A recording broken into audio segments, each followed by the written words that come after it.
Moi bons días. Benvidos á segunda xornada do Foro La Toja. Saudamos a todos os presentes e as persoas que nos seguen tamén a través da G2 da Televisión de Galicia ou por streaming. El Foro La Toja se concentra este año en el debate y el análisis del mundo tras la pandemia del COVID-19. Ayer tuvimos ocasión de escuchar una primera mesa sobre reconstrucción. Pero si los Estados han sido protagonistas en frenar y paliar la pandemia, a la hora de la reconstrucción económica debemos escuchar también a las empresas. Por eso las empresas son también protagonistas y tienen voz a lo largo de las jornadas de este foro y en particular en esta mesa que inicia la jornada y en la que ampliamos la visión de ayer sobre la reconstrucción.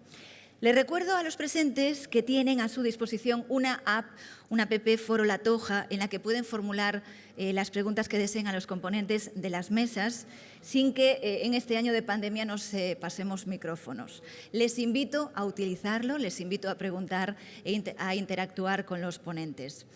Y recibimos ya al presidente de Renault España, José Vicente de los Mozos, al presidente del Círculo de Empresarios, John de Zulueta, al presidente de Petronor, Emiliano López Achurra, y al presidente de la Cámara de Comercio de Estados Unidos en España, Jaime Malet. Modera la mesa Nacho Cardero, director del Confidencial.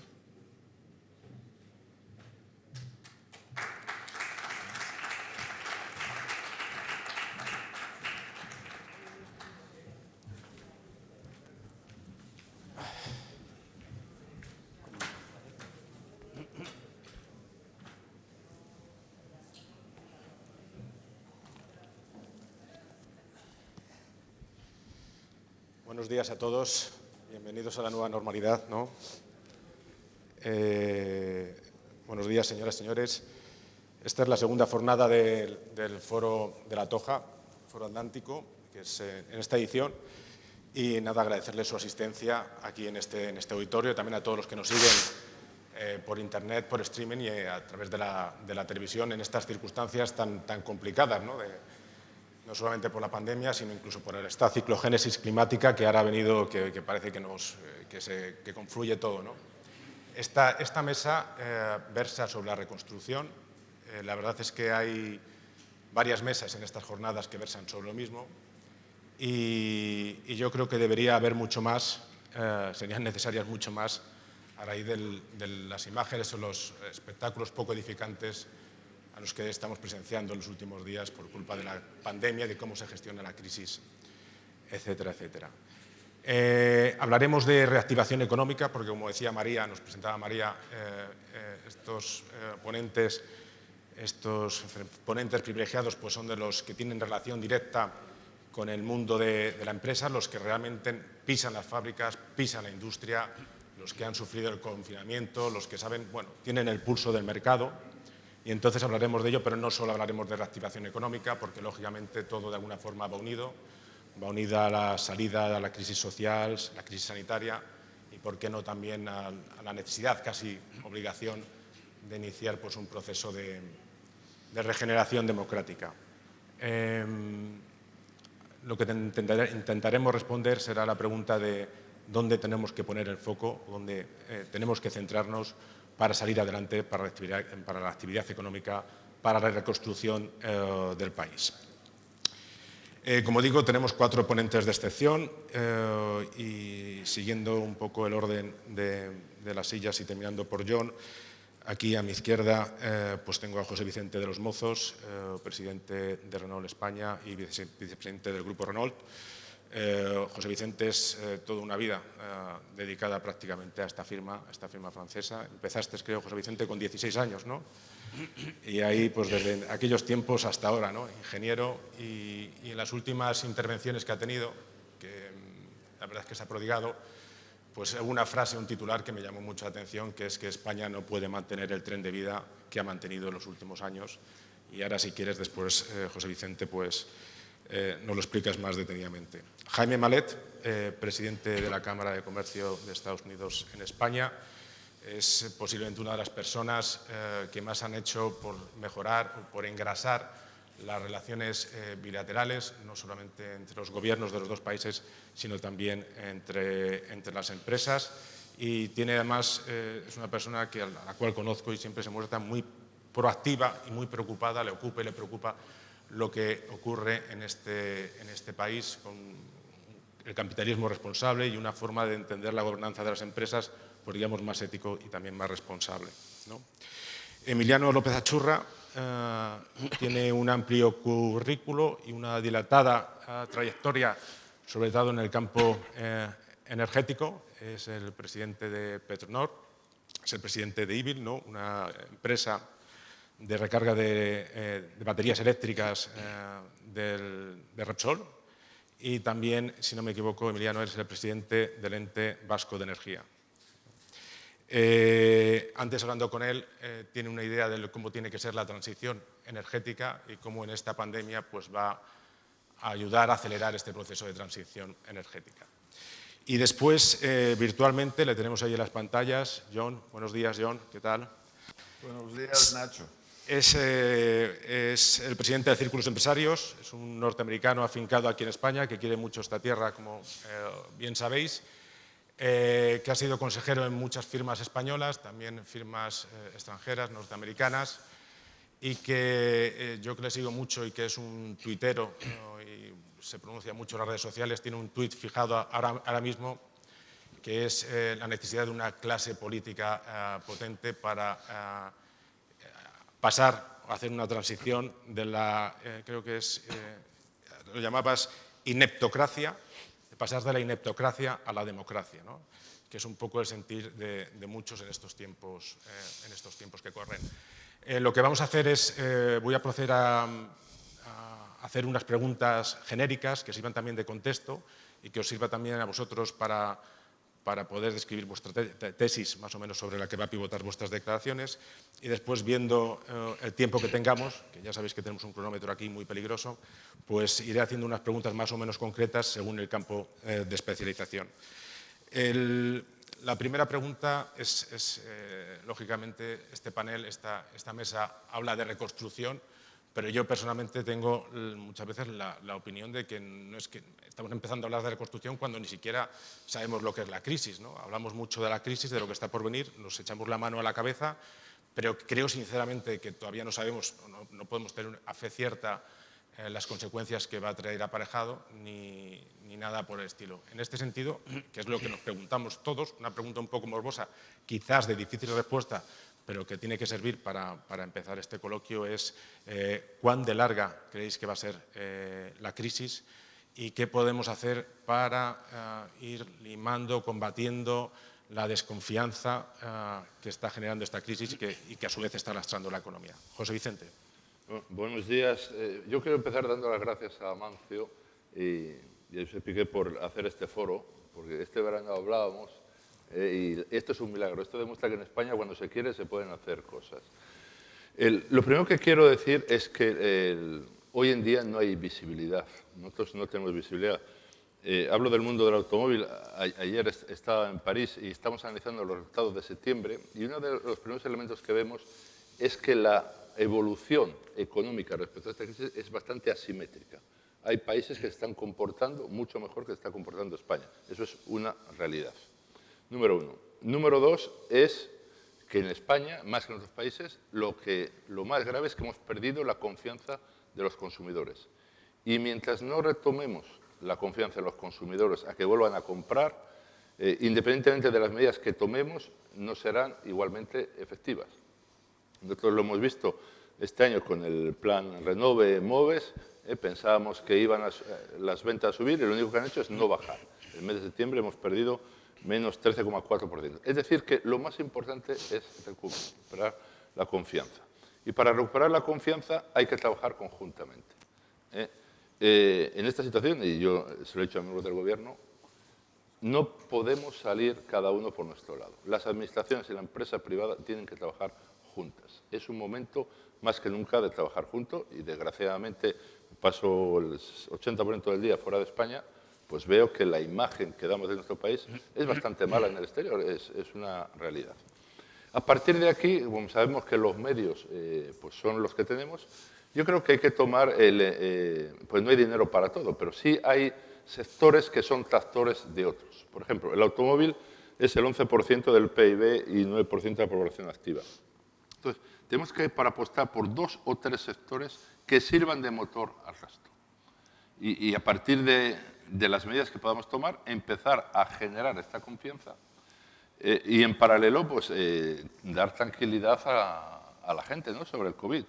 Nosotros, todo el mundo habla de vacunas, pero nosotros las previsiones que tenemos es que no antes de final de primavera podremos empezar a ver la luz. Esos son los primeros datos con los que estamos trabajando. Cuando es empezar a ver la luz, ¿a qué te refieres, José Vicente? Pues que los mercados puedan recuperar a niveles que podemos tener fin 2019. En fin, eres optimista. ¿Tú eres tan optimista, Jaime, respecto al vaticinio de José Vicente?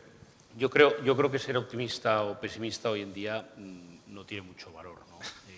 El optimismo está muy bien, como el pesimismo, pero la realidad es lo único importante. Como decía aquel, hay que esperar lo mejor, pero prepararse para lo peor, ¿no? Y lo peor es el wishful thinking, ¿no? El pensar que las cosas se van a arreglar rápido. Nadie sabe cuánto va a durar la crisis epidemiológica.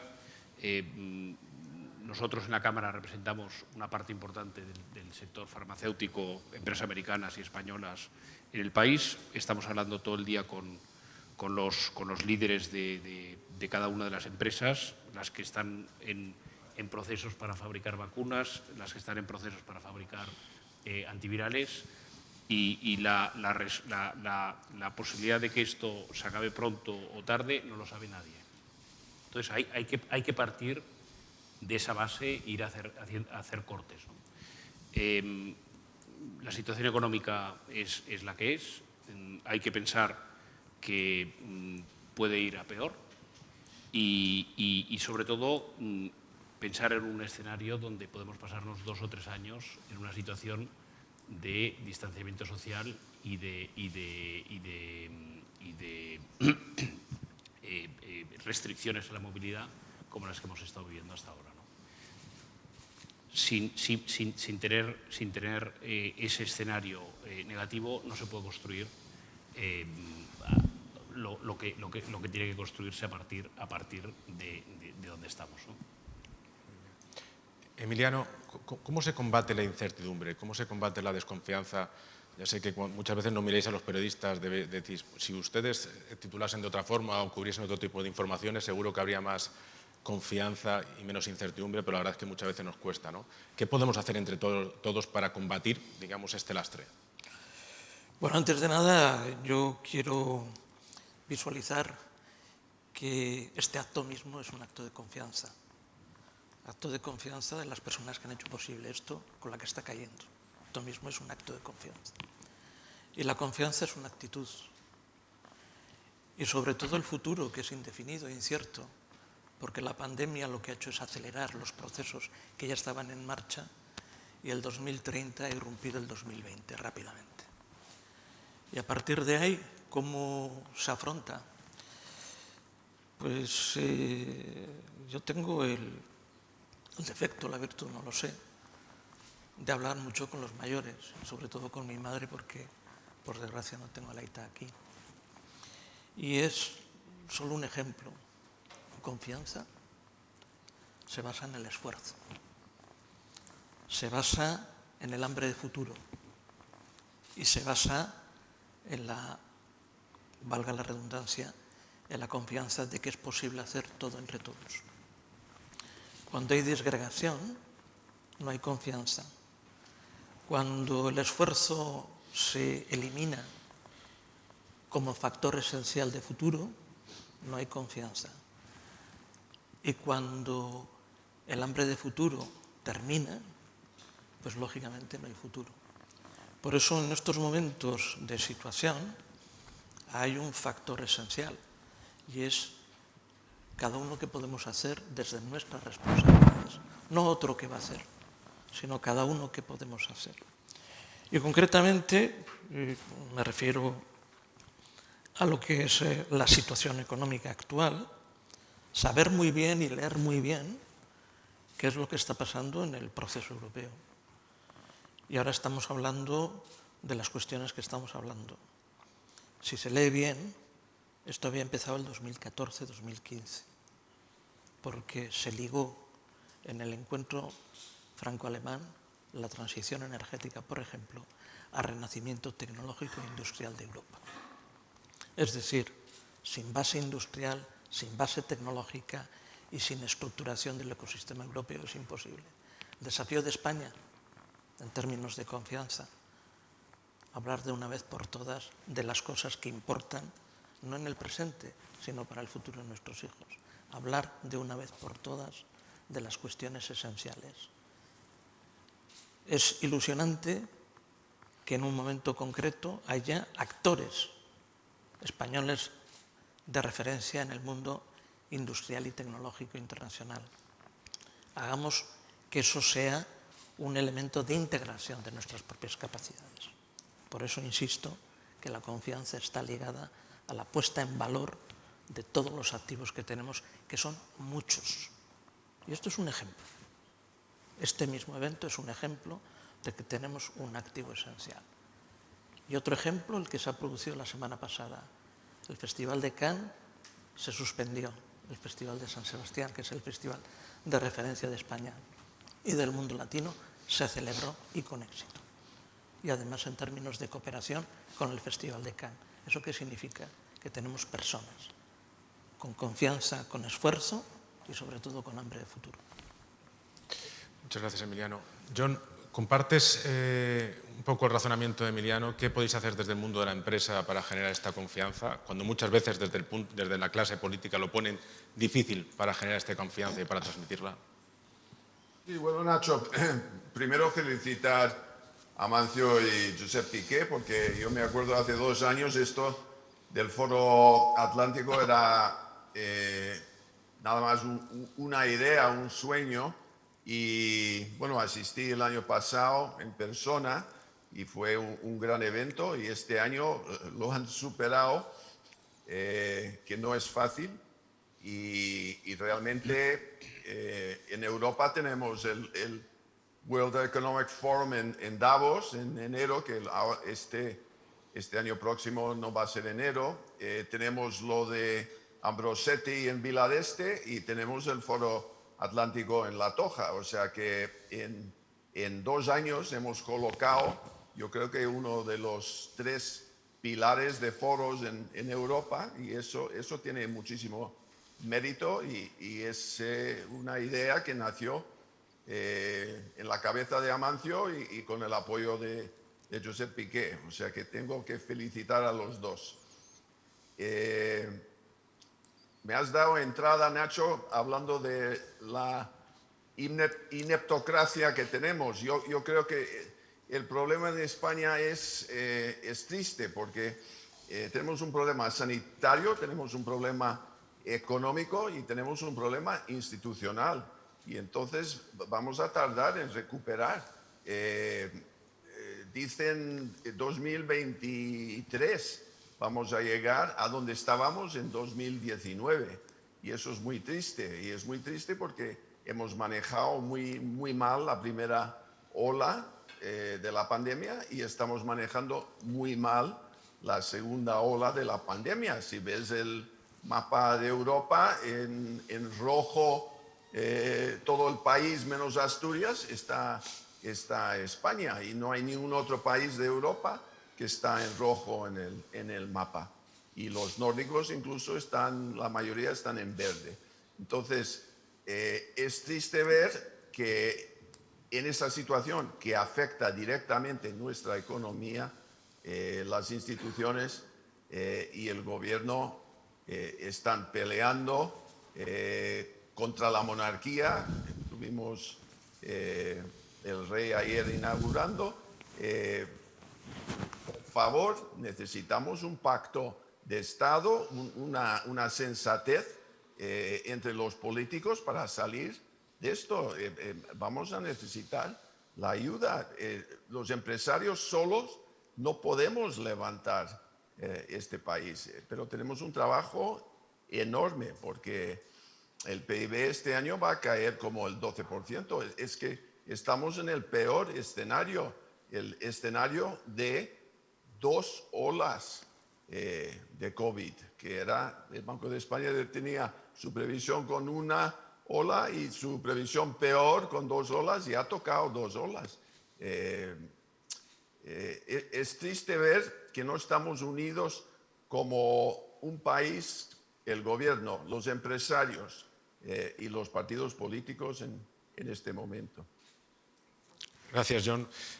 Antes ya lo habéis tratado por encima, de lógicamente cómo la pandemia acelera algunos procesos que se estaban dando, pero los ha acelerado en tanto en cuanto a la digitalización y bueno, apuestas por la economía verde, la economía sostenible. Eso parece que es así. Nosotros incluso en el Confidencial, durante la pandemia, estos 6 meses, pues incluso se nos había una ventana de oportunidad para cambiar de modelo de empresa periodística, porque inmutamos rápidamente. Pero quería saber vuestra opinión de cuán profunda va a ser esta transformación y si realmente España está preparada para el ritmo que se está produciendo, no para los cambios, que yo creo que para los cambios sí estamos, pero es que los ritmos están siendo realmente muy, muy rápidos, José Vicente. Primero, cuando hablaba de ver la luz, a partir de abril no hablaba de España, hablaba de algunos países. Bueno, un tema importante es la reindustrialización. Estamos viendo que este país, la industria ha perdido mucho peso. Hoy en día es el 15% del PIB y 10 sobre el 15 es el automóvil, donde todos los centros de decisión están fuera de España. Hablamos de reindustrialización, el libro blanco, etcétera, etcétera, y vemos que las cosas no avanzan. Yo lo siento mucho, pero y para mí la industria es un pilar importante. Es decir, todos estamos comprometidos con la descarbonización, todos estamos comprometidos con la industria 4.0, de la digitalización. Lo que hace falta es un plan integral. Como sabe, yo soy un industrial y a mí me gusta siempre hacer un análisis 360 grados. Entonces, lo primero que tenemos que hacer es fabricar elementos, productos con valor añadido para poder hacer y exportar. Es decir, somos un país que cuando nos comparamos con Europa del Este y el Magreb somos caros. Entonces, la única forma de sobrevivir es fabricando productos de valor añadido. Número 1. Número 2, los procesos. Es decir, la digitalización es un hecho y lo que ha hecho esta pandemia es acelerarlo. Pero, sin embargo, el apoyo que tenemos para acelerar la industria 4.0, en nuestro caso, es muy pobre. Yo he puesto un ejemplo varias veces al Ministerio, es decir, por ejemplo, las multinacionales. Hablamos muchas veces solamente de las empresas del IBEX 35, pero no olvidemos que las multinacionales tienen un valor importante para la economía de este país. Yo no tengo ningún problema en compartir mis aplicaciones con la pequeña y mediana empresa. Me pagan la aplicación y yo la comparto, pero no hay elementos. Es decir, hace falta un plan integral. Cuando hablamos de digitalización tenemos que saber de qué hablamos, es decir, cómo podemos acelerar de una forma horizontal estos procesos. Tercero, sobre todo los medios. Es decir, hoy tenemos que hacer que los inversores que vengan a España tengamos ayudas, es decir, que el entorno sea favorable a invertir. Es decir, cuando tú te comparas con Europa del Este, ya no hablo de Turquía o Marruecos, segundo, claro, la ayuda a la inversión es mucho mayor que hay en este país. Entonces, claro, a pesar de que tenemos con los agentes sociales buena relación y se han hecho planes importantes sociales en el pasado, pues es un hándicap. Y por último, lo más importante, 2 elementos, las personas. 1, la formación.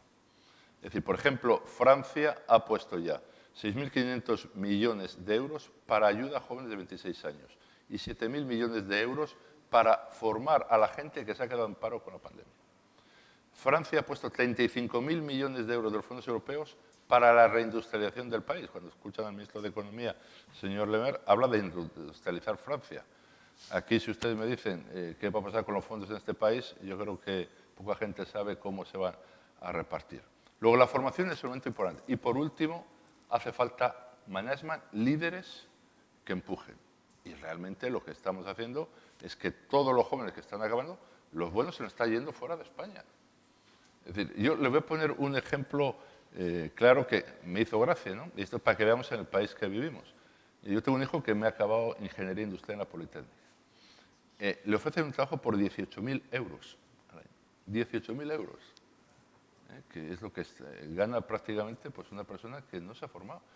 Entonces, cuando tú pasas las fronteras, es prácticamente el 60% de entrada. Entonces, ¿qué estamos haciendo para que los jóvenes se queden en nuestro país? No estamos haciendo nada. Entonces, para mí estos elementos son importantes y por eso, desde ANFAC, la Asociación de Agricultores, estamos trabajando por la Alianza de la Competitividad. Hablamos de la Mesa del Automóvil. Nosotros, como responsabilidad del automóvil, hicimos un plan a 2040, donde pensamos que la gente va a pasar de comprar coches a comprar kilómetros. Hay un nuevo business en 150.000 millones al año que puede crear 1,5 millones de empleo, pero hay que empezar a trabajar. Por ejemplo, la Mesa de Automoción llevamos desde el mes de abril sin juntar. Es decir, el mensaje es, en momentos de crisis todos tenemos que echar la mano, estamos de acuerdo, pero tenemos que trabajar a una velocidad mucho más rápido que la que estamos trabajando. Hoy en día estamos trabajando a una velocidad que si no hacemos algo de forma diferente, la crisis sanitaria se va a convertir en una crisis social muy grave y veremos momentos muy duros en nuestro país. Eso parece. Emiliano, tú que estás también muy en contacto con la industria como elemento transformador o como posible elemento transformador de la economía, por todo lo que estamos viendo en los últimos meses, las últimas semanas, todo el rato estamos volviendo a hablar de algo que es recurrente, un comentario recurrente, es la necesidad de un nuevo modelo productivo en España, ¿no? Yo creo que desde que empecé en esto del periodismo ya se decía de esto, e incluso antes, bueno, es una cuestión casi atávica. De hecho, en el Congreso llegó a haber una comisión para debatir el nuevo modelo productivo, cuyas conclusiones pues, bueno, estarán ahí, poco se sacó de ellas. ¿Realmente, de tanto hablar del modelo productivo, es necesario un nuevo modelo productivo en España? ¿Y cuál debería ser este? ¿Por dónde tendríamos que transitar? Bueno, yo parto de una consideración, que la política industrial y la política tecnológica tienen que estar en el corazón de un país. Si no hay política industrial y política tecnológica, un país no tiene futuro. Y una política energética, por ejemplo, si no tiene política industrial y tecnológica fundamentada, tampoco es un canto de Euro Disney, etcétera, etcétera, etcétera. Además, otra consideración, y es que la pandemia lo que ha hecho es romper un esquema que traía la Comisión, que era no primar el artículo 175 del Tratado, que ponía en valor la política industrial en beneficio de la política de competencia. Eso se ha roto. Por lo tanto, aprovechemos esa circunstancia. En segundo lugar, el ecosistema tecnoindustrial europeo, en términos de competencia con otras geopolíticas tecnológicas y con otras regiones económicas, pues lógicamente se ha puesto en marcha. Y Alemania lo tiene claro. Y Alemania lo tiene claro y además ha aflorado en su estado más puro todo el espacio prusiano y hanseático. Y lo ha hecho propio. Y eso en una cadena de valor donde hay instrumentos financieros, donde, por ejemplo, el Banco de Reconstrucción, que se constituyó después de la integración de la República Democrática Alemana, se ha convertido en el banco de la transición energética y de la reindustrialización. Francia tiene el Fondo de Inversiones Estratégicas. El interrogante es España, ¿qué tenemos? Porque en el caso, por ejemplo, del País Vasco no tenemos el Banco Vizcaya, no tenemos el Banco Bilbao, que hicieron posible Petronor, que hicieron posible Iberduero, que hicieron posible los Altos del Duero, que hicieron posible muchas cosas. A partir de ahí, ¿qué es lo que hay que hacer? Pues considerar la cadena de valor. Yo, lógicamente, he sido presidente de Tecnalia. ¿Tecnalia qué es? El primer centro tecnológico de España privado, pero que está configurado por el mundo empresarial para la integración y la transferencia de tecnología, de conocimiento tecnológico y producto industrial. A partir de ahí voy a poner dos ejemplos, porque el principio esencial, no digas lo que hay que hacer, sino di lo que has hecho. Por ejemplo, en el tema de la movilidad eléctrica, están inaugurados en 2 estaciones de servicio de Repsol 2 cargas ultrarrápidas de 300 kilovatios, hasta 450, con acumulación de energía. Eso está hecho con tecnología española. Cidetec, por ejemplo, es el centro tecnológico de referencia en Europa en materia de acumulación de energía. Ingeteam y Velatia son elementos centrales de la de potencia de los conversores.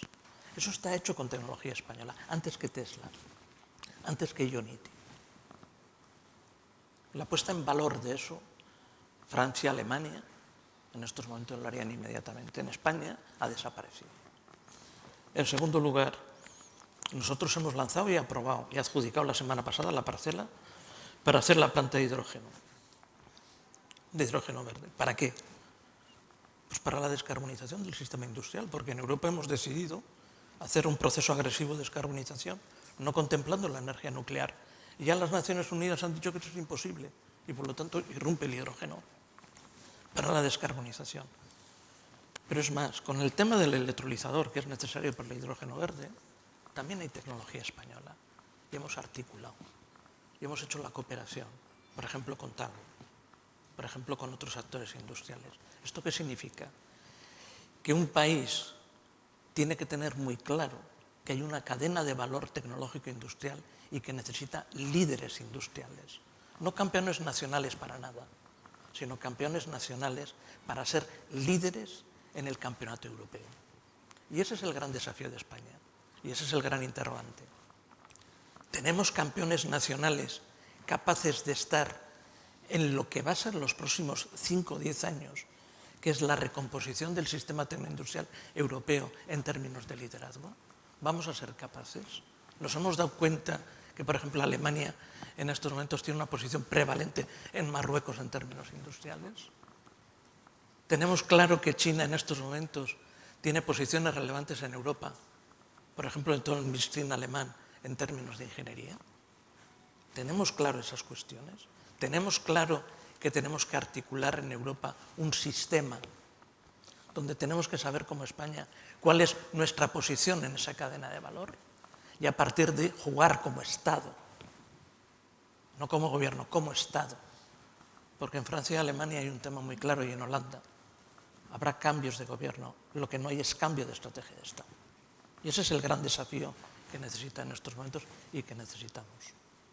Yo creo, Emiliano, que entras aquí en uno de los temas mullares que se van a debatir en todo el foro, que es cómo salen las empresas de esta crisis, de esta pandemia, en relación con el resto de empresas competidoras en el mundo, en la Unión Europea y no solamente en la Unión Europea. Y esto es la reflexión que voy a transmitir, quiero hacerte a ti primero, John, y después a ti, Jaime.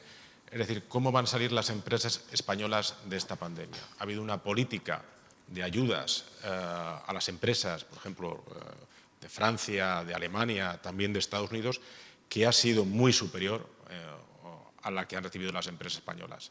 ¿Esto va a hacer que salgan peor de la pandemia? Es decir, que sean mucho menos competitivas respecto a sus homólogas europeas o mundiales.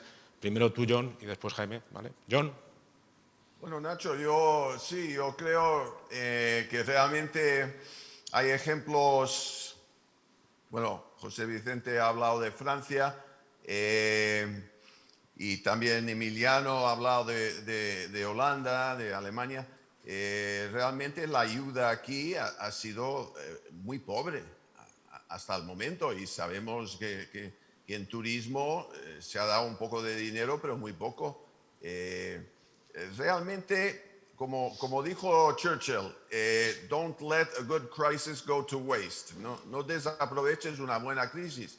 Es una oportunidad para España en este momento aprovechar la crisis y empezar a dedicar recursos a innovación.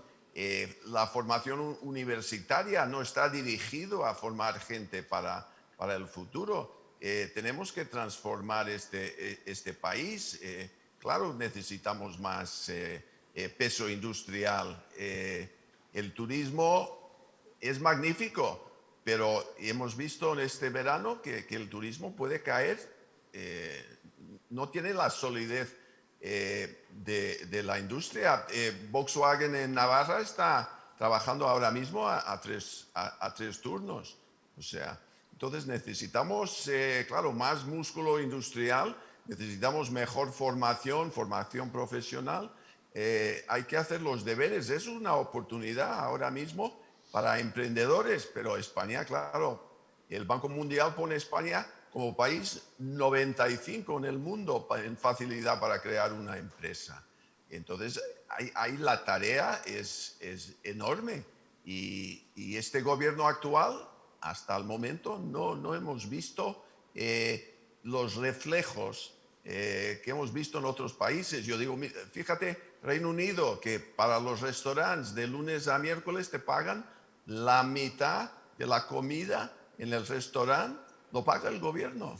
Italia ayuda hasta 500 euros para turismo este verano. O sea, Francia la ayuda a distintos sectores industriales. Alemania, ERTES hasta final de 2021, sin ninguna discusión.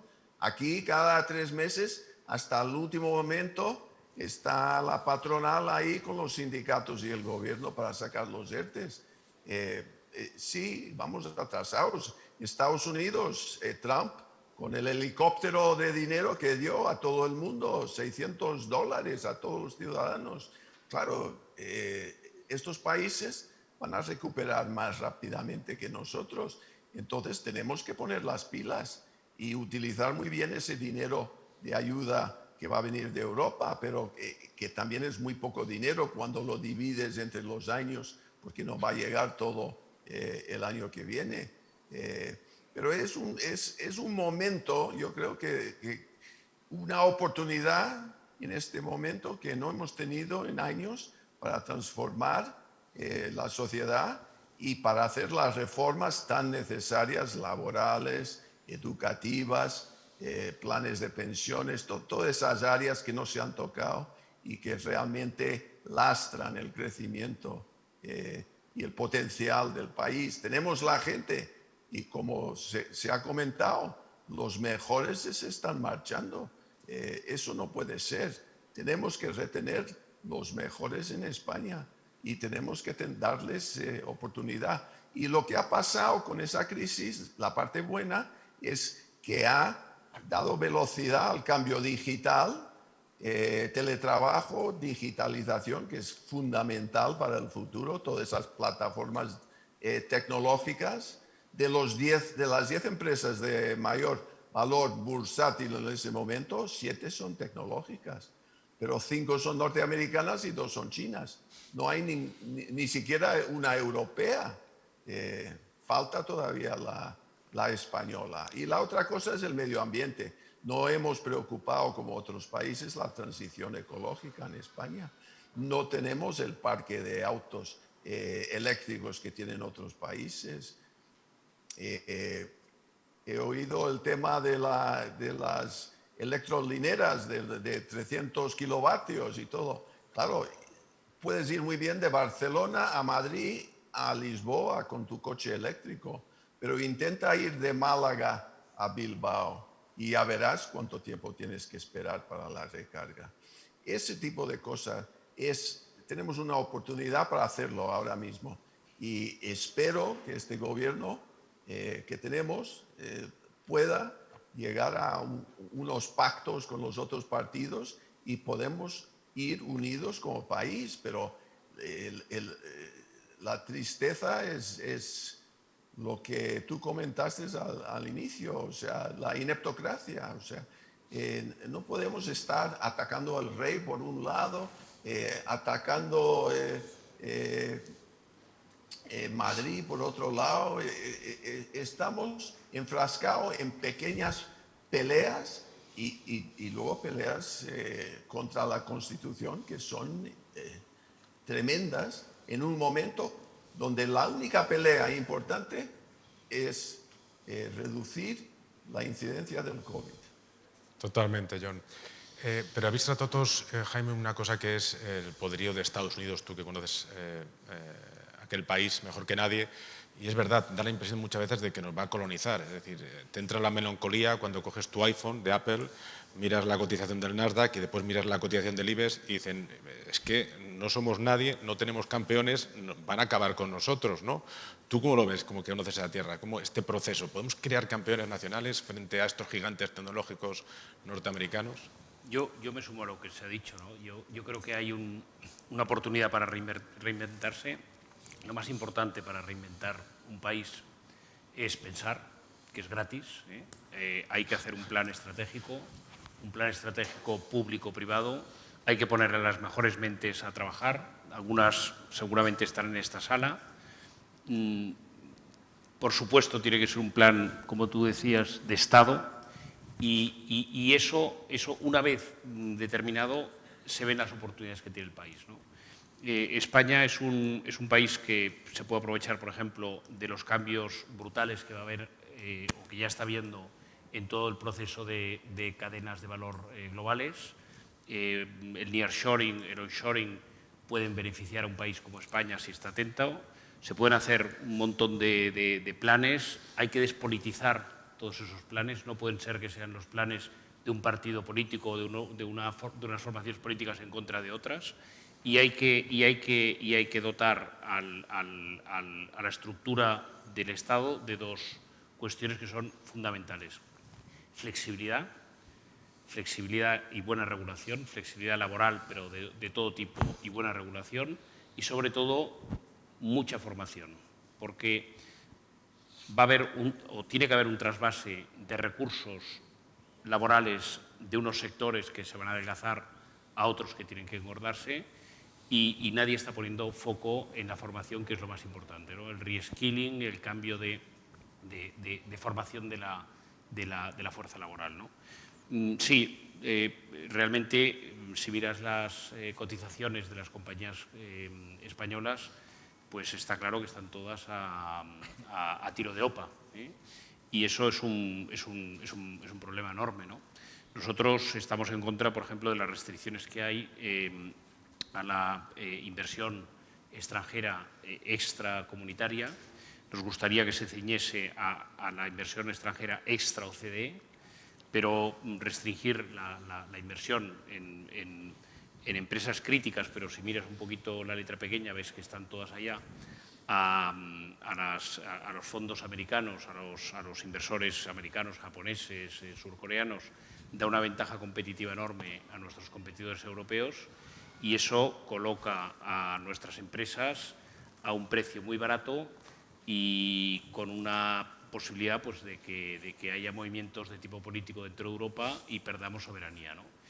Que la vamos a perder seguro, ¿no? Porque, a pesar de lo que ha dicho John, 140.000 millones en estos momentos sí que es una cantidad, yo creo que relativamente apreciable, aunque se divida en 3 años, y ese dinero no va a tener una condicionalidad directa, pero sí una condicionalidad inversa, y eso significa que hay gente que se ha dedicado a ahorrar en el norte de Europa que va a mirar con mucho cuidado lo que está pasando en España, ¿no? Ese es otro de los temas, yo creo que estás comida donde hayas, es qué hacemos con esos 140.000 millones. Es mucho dinero en un plazo de tiempo relativamente corto y tenemos las mismas cuestiones, es decir, cómo y quién debería gestionar estos fondos, y si hay, el 15 de octubre se debería enviar un primer borrador. ¿Hay planes suficientes y eficientes para poder, a los cuales destinar esta partida, José Vicente? Muy simple. Hoy, cuando preguntamos al Ministerio de Industria qué parte va a ser para la industria, la respuesta es no sabemos cómo se van a repartir. Es decir, lo más peligroso que puede ocurrir con estos 140.000 millones es que parte de ellos se paguen para pagar subsidios. Yo creo que en este momento difícil todos somos solidarios, pero una de las cosas que a mí me llamó la atención hace años en Japón, porque todos tenemos la mentalidad de que en Japón todo está optimizado, etc. Yo vi mucha gente mayor en las gasolineras que te limpiaban el cristal, etc. Entonces digo, ¿y esto cómo funciona? Entonces es gente que está prejubilada y hace un trabajo social en contrapartida al subsidio. Y yo creo que en este país deberíamos hacer lo mismo, es decir, hay que ayudar totalmente, pero la gente debería aprovecharse para hacer reskilling, que ha dicho John, que es fundamental, porque nos vamos a encontrar con personas en la horquilla de 45 a 55, 60 años, que va a ser difícil recolocarla. Es un momento de formar. Trabajo de sociodependencia. Hoy los que tenemos familiares mayores y pedimos una ayuda nos tardan 6 meses. Es decir, tenemos que trabajar en un sistema de que todo el mundo arrimemos el hombro. Y entonces, a partir de ahí, para mí la prioridad es lo que he dicho. Es decir, como no habrá dinero para todo, es reindustrializar. Eso es muy importante. Todos estamos comprometidos con la descarbonización en el sector. Claro, yo lo que me quedo sorprendido, como tú decías, pues yo nací en una fábrica, ¿no? Si me preguntáis qué tipo de tecnología existirá en el 2040 en los coches, pues yo no sé decirlo. A veces me quedo sorprendido como gente que tiene mucho menos conocimientos técnicos, pues se aventura a hablar de tecnologías predominantes en el 2040. Estamos con la electrificación, hablamos del problema de infraestructura. Ejemplos claves. París tiene 12.000 puntos de carga, Madrid debe estar por 500, 600. Pues es difícil. Estamos viendo cómo ponemos en marcha toda la infraestructura del coche eléctrico y esta semana la Comisión Europea ha pasado ya de una reducción de emisiones del 35 al 50%. Ya estamos hablando del hidrógeno, hablamos de la célula, pero vamos a ver, por favor, hagamos las cosas por partes. La transición ecológica, todo el mundo estamos comprometidos, pero hay que hacerlo de una forma coherente, no de una forma disruptiva, porque el problema no es la tecnología. Es decir, mire, nosotros vendemos ya el máster hidrógeno.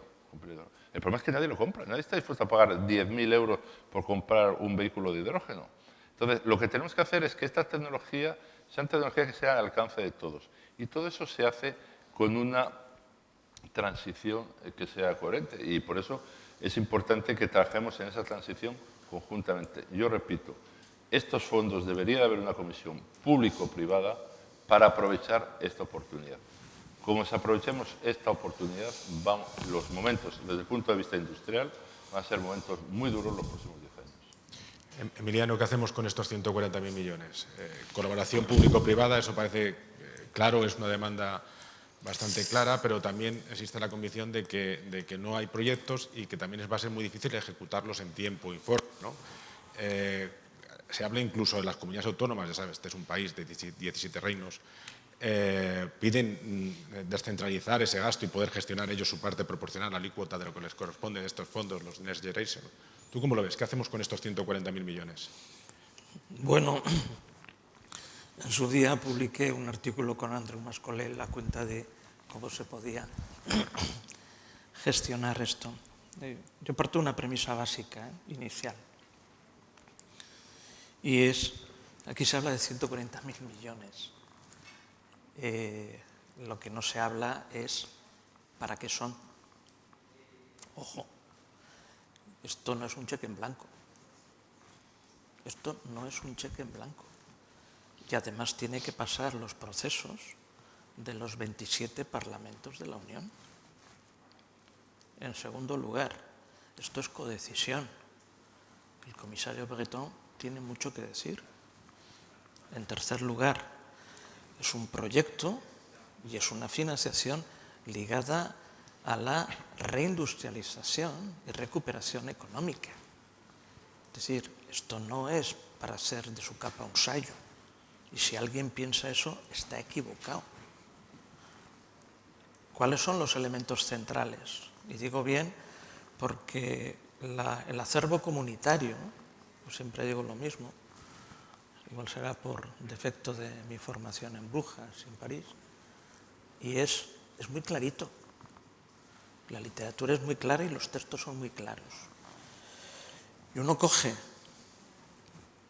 la declaración franco-alemana del 16, coge la declaración de la presidenta de la Comisión y coge la decisión, está meridianamente claro, solo con una variación del 16 aquí, el tema de salud. El resto, digitalización, inteligencia artificial, transición energética, está todo muy claro, con un horizonte muy claro también. Y me apunto a lo que dice, lo que va a pasar el 2050. ¿Qué sabemos? ¿Sabíamos el año 96 que iba a ser nuestro instrumento esto? ¿Que nuestra vida es eso? Nosotros en la planta de hidrógeno que vamos a hacer para la descarbonización de las empresas es una planta robotizada donde vamos a manejar a través de esto. ¿Quién sabe cuál va a ser la movilidad? Es que nos hemos vuelto locos. Lo que sí tenemos que tener es una inteligencia estratégica de conocimiento tecnológico. Es decir, cómo está evolucionando y qué es lo que se está haciendo. Por ejemplo, en el tema energético. ¿Alguien sabe que en estos momentos la compañía eléctrica china pública, Smart Grid, tiene ya un proyecto ya puesto en marcha en el cual se transmite la electricidad a 1000 kilómetros de 1 millón de voltios? ¿Qué cambio de paradigma es este en el sistema eléctrico europeo? ¿Esto qué significa? Que la tecnología no es un cuento de hadas, ni es un cuento de científicos. Solo. La tecnología es la columna vertebral de lo que es la innovación industrial. Yo también he nacido en el mundo de la grasa, en el mundo de la empresa. Yo sé lo que es el mundo de la empresa desde pequeñito. Y sé lo que es la competitividad de las empresas. Y ahora cuando se habla muchas veces de internacionalización confundiendo con la exportación, la empresa de mis familias exportaban. Pero exportaban, por ejemplo, a Alemania. Y hacían cosas en Alemania. ¿Qué era? Una innovación permanente. ¿Y la innovación permanente en dónde está tecnológica? ¿En los grandes centros universitarios que sirven para lo que sirven? No. Está en las grandes escuelas de ingeniería ligados a la formación profesional de segundo grado. Porque ahí está la clave. Por lo tanto, los planes de reconstrucción en España tienen que tener un componente de formación significativa. Y ese componente de formación significativa tiene que ver con cadenas de valor. Y a partir de ahí, ¿cuál es la estrategia? ¿De comunidades autónomas? No. Estrategia de Estado. ¿Por qué estrategia de Estado? Porque si vamos a hablar, por ejemplo, de movilidad, que una parte de mi negocio está en la movilidad tiene que ver con la movilidad conectada. La movilidad conectada está ligado, por ejemplo, el 22 arroba Barcelona. Pero cuando hablamos de movilidad, aquí, en Galicia, hay un centro tecnológico de referencia, que es el CETAG, que es importantísimo. ¿Qué hace falta? Conectar. Conectar. Porque muchas veces la distancia entre 800 kilómetros en España es mayor que la que existe desde aquí a Shanghái. Hablamos mucho de Shanghái, hablamos mucho de Tokio, hablamos mucho de otras cosas y no hablamos nada de lo que tenemos al lado. Y aquí hay empresas importantes, que son medianas, pero que son tier 1, por ejemplo, en las cadenas de valor de la automoción. Son tier 1. ¿Alguien entiende que, por ejemplo, Ficosa, que es una gran empresa, la posición que tiene el sector del automóvil, por ejemplo? Esos son los actores. Lo que pasa es que esos actores, si no tienen detrás una estrategia de Estado en materia de política tecnológica e industrial, difícilmente se va a optimizar lo que es el flujo de inversión que tiene que venir. Y el flujo de inversión no está para hacer un proyectito, sino para hacer un proyecto estratégico. Por eso, los 144.000 millones son una oportunidad que no la debemos de malgastar. Y el malgastar significa que tenemos que tener una mentalidad diferente. Y a mí me preocupa que se estén instrumentando lo que es proyectos, proyectitos y a ver quién puede hacer. Por lo tanto, hay otro elemento también muy importante de los 144.000 millones. Uno esencial. Es que el ecosistema tecnoindustrial europeo ha empezado a cambiarse, a modificarse y a transformarse. Y nuestro desafío es cómo entramos en esa cadena de valor. Aquí nosotros somos compañeros en la Casa Común Europea, pero ser compañeros en la Casa Común Europea no significa ser tontos. Significa ser actores, porque tenemos nuestro peso y prestigio. Y lo que se decía ayer es un tema importante, y lo ligo por último.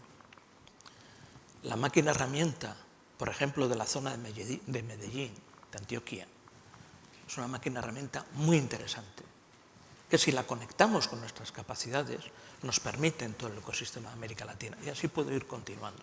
Por eso los 144.000 o tienen una estrategia de Estado seria, no de un cheque en blanco, sino con unos objetivos estratégicos muy claros y definidos. Jaime, ¿tú cómo lo ves? Estos 140.000 millones que son tan importantes, que es una oportunidad de oro para el país en muchos sentidos, ¿van a estar condicionados, es decir, van a estar bajo la lupa de Bruselas o realmente van, como lo hemos hecho, colar proyectitos que hay? Porque al final son tantos países, tantos proyectos y tantos millones que yo no veo a tantos técnicos ahí en Bruselas con la lupa mirando los proyectos. ¿Tú qué crees que van a ser más condicionados o más discrecionales estos fondos? ¿Y cómo los podemos utilizar de la mejor forma posible?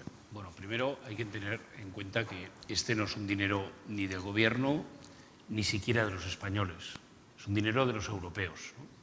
Con lo cual tiene que haber condicionalidad inversa, es decir, se llevarán allí los proyectos y dirán este sí, este no.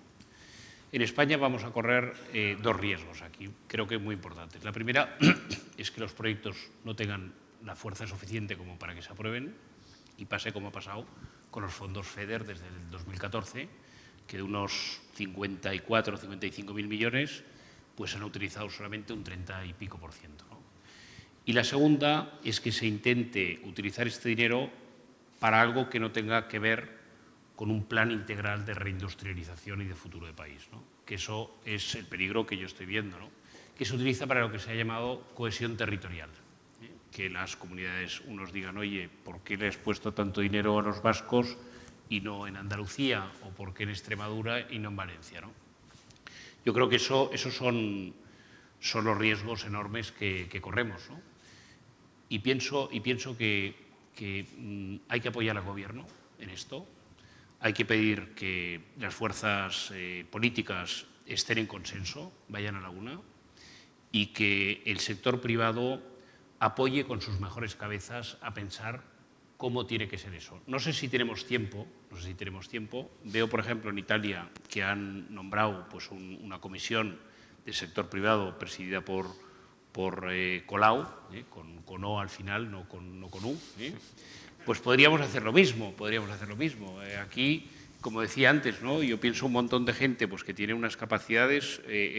Josep Piqué podría ser nuestro Colau en España, ¿no? Gente como Antón Costas, como Javier Vega, gente que ha vivido la reconversión industrial en España, gente que tiene una trayectoria impecable, ética y industrial, que se pueden poner en una sala y apoyar al Gobierno, o mejor dicho, al Estado, en crear un plan inteligente en el mundo en el que vivimos, porque el riesgo que hay de gastar el dinero en un mundo que ya no va a volver, ese también es otro riesgo grande, ¿no? John, ¿qué hacemos con estos 140.000 millones? Llegamos ya otra vez tarde, tenemos que presentar un primer papel el 15 de octubre con los proyectos, que como decía Emiliano, muchos de estos proyectos ya estaban, porque llevamos trabajando sobre ellos por muchísimo tiempo, pero lógicamente ahora hay que presentarlos el 15 de octubre y después ya ponerle negro sobre el blanco el próximo año con los impactos, etcétera, etcétera. Pero en nada, hasta aquí, en 15 días. ¿Llegamos a tiempo? ¿Qué hacemos con estos 140.000 millones? Bueno, yo creo que la cifra de 140 es un poco exagerada, porque a fondo perdido solo hay 57% de esos 140. El resto es un préstamo que hay que devolver. Pues España está viviendo de préstamos continuamente. O sea, España puede ir al mercado y pedir un préstamo. Y entonces, el 43% de ese dinero es un préstamo más para mí, a mi entender. Entonces estamos hablando de poquito más de la mitad, 70 y pico millones que son a fondo perdido. Y esos, según las directrices, tienen que ir a proyectos para digitalizar y transformar ecológicamente el país, ¿no? Eso es un poco el plan europeo. Yo creo que sería un gran error dividirlo entre las 17 autonomías. Ese café para todos sería un desastre, porque deberíamos concentrar. Ese dinero no es una panacea. Al final va a ser poco dinero para lo que necesitamos. Y entonces hay que concentrar en los buenos proyectos. Y son públicos privados, porque el gobierno es el que va a asignar ese dinero. Y ahí es donde tengo mis dudas y mi desconfianza, porque un gobierno PSOE, Podemos, EH Bildu, que firma un acuerdo para derogar la reforma laboral, ese gobierno es el mismo gobierno que va a adjudicar ese dinero. Y como están desesperados en este momento para conseguir apoyo para aprobar los presupuestos de 2021, a lo mejor están llegando a acuerdos con Bildu y con Esquerra Republicana para repartir dinero a empresas afines a esos dos partidos. No sabemos. Yo no tengo ninguna confianza en el reparto de ese dinero, pero tendría que ir a proyectos que realmente transforman primero la parte digital, donde estamos atrasados, y segundo, la parte de transición ecológica, donde también vamos atrasados. Yo ya por último, porque sale aquí el tic-tac este peligroso de la cuenta atrás, una reflexión así muy breve de un tema que podría llevarnos horas, ¿no? Pero yo creo que lo habéis comentado por encima del malestar social que se está alarmando aquí en este país y las consecuencias que puede tener, que yo creo que todavía no las estamos viendo con claridad o no somos capaces de analizarla con claridad, ¿no? ¿Cómo será esta España social? ¿Cómo será la sociedad española cuando salgamos de la pandemia? José Vicente. Pues lamentablemente yo veo más desequilibrio social, creo que esto no tiene vuelta atrás, pero tenemos un valor seguro y lo estamos viendo hoy aquí, que España es un país que sabe luchar y tiene personas que en momentos difíciles, y nuestra historia lo dice, nos hemos sabido reinventar. Y este es un momento de reinvención, de trabajar juntos, público-privado, y que nos escuchen a la gente que sabemos un poco de los temas. Somos un país que nos hemos vuelto demasiado sordos. Entonces, trabajemos juntos, vayamos de la mano y ayudemos a que este país sea el país que es una referencia en el mundo. Es decir, yo viajo por el mundo y España es un país de referencia. Pero es el momento de remangarse, de dejar de hablar y de hacer. Jaime. Yo espero que haya valores de austeridad y de trabajo. Hay que tener en cuenta que cuando hay un problema entre libertad y seguridad, como pasaba en la época de la República Romana, ¿no?, que se elegía un dictador cuando había problemas de seguridad, siempre prima la seguridad sobre la libertad. Hay que pensar que vamos a vivir un mundo donde la seguridad va a primar sobre la libertad y pienso que hay que ver cómo intentamos engarzar ese aporte del sector público tan necesario para que sobreviva nuestro tejido productivo con la iniciativa privada. Yo creo que son esos las tres cuestiones que... Emiliano, brevemente. No tengo nada más que añadir, comparto plenamente lo que dices. John, ¿alguna cosilla a esta reflexión final? Bueno, yo creo que vamos a vivir tiempos de más inigualdad, eso se ha dicho. O sea, hay una clase que con la transformación va a quedar sin empleo, y entonces tenemos el ingreso mínimo vital. Esperemos que llegue el dinero, porque de momento se ha gestionado muy mal, pero vamos a tener que ayudar a un segmento de esta sociedad que no va a poder hacer la transformación, tristemente, porque el mundo está cambiando rápidamente y algunos están quedando al margen, y eso es la triste realidad, que vamos a tener un grupo que encaja muy bien con esa transformación y van a toda velocidad, y otro grupo que con la robotización pues estarán en la calle cobrando su ingreso mínimo vital. Y ojalá que podamos mantener la paz social con toda esa transformación. Pues John, esperemos que sí sea, que haya paz social y quedémonos con el mensaje de optimismo y que todos en nuestros respectivos segmentos tenemos algo que aportar pues, para la reconstrucción de este país. Muchas gracias a los ponentes, muchas gracias a ustedes y espero que disfruten del resto de la jornada. Gracias.